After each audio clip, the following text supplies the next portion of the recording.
The top US general has warned of devastating consequences should conflict break out on the Korean Peninsula, but stresses there is still possibility the issue could be resolved peacefully. Chairman of the Joint Chiefs of Staff, General Joseph Dunford, made the remarks during a three-day visit to China, where he also met with Chinese President Xi Jinping. Joonhee reports.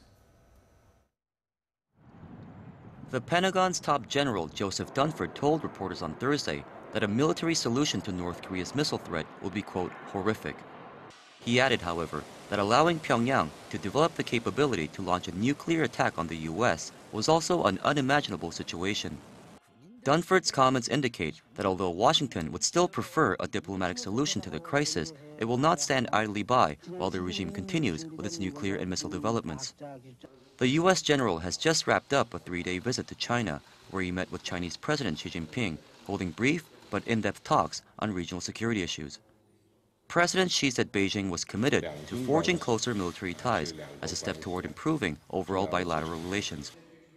Dunford also made a rare visit to the China-North Korea border, where he discussed contingency plans with Chinese military officials in case of a conflict with North Korea.